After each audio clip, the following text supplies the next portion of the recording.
assumption is that people don't want to be exposed for, especially if you've had a day where you made a few bucks, you don't, and it's been hard to come by.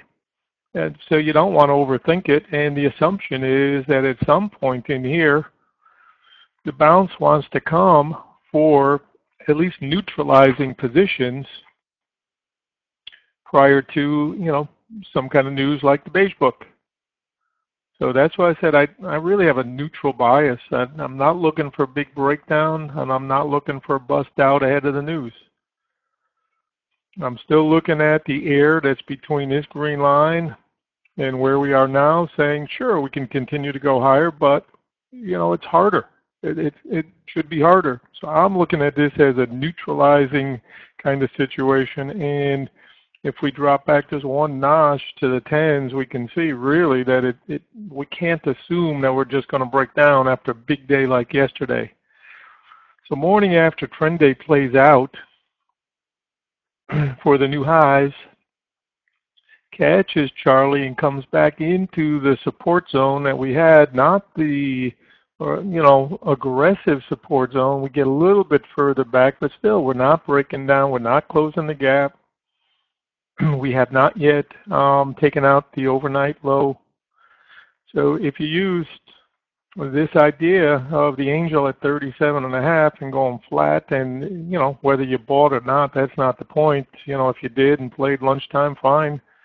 But you can't really expect coming into a report like this that people aren't going to want to take profits. So that causes, in my opinion, the lunch contra. That's all we know, and this is the trend trade for now. And it's still with the day's trend. It's still with the week's trend. In a much better buy area, really, than trying to buy the 42s and 43s. So that's just one man's opinion, for whatever that's worth. And the aggressive area, these traders up in here, trying to buy this area, and then obviously a little bit more conventional buy is going to be back down in here at near the overnight lows at the double. So just a couple of minutes on that, and how I'm interpreting it, and retesting obviously the middle zone.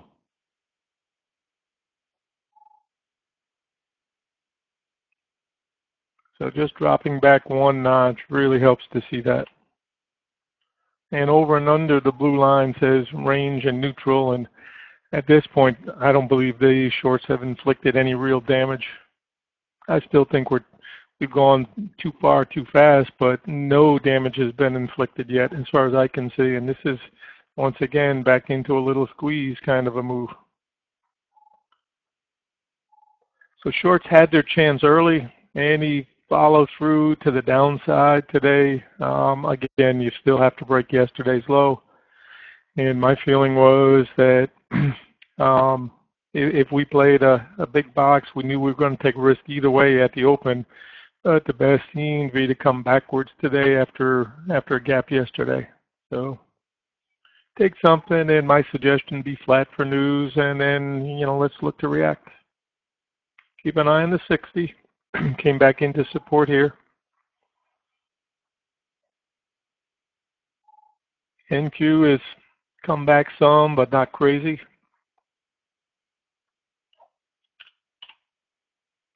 60 chart in play here.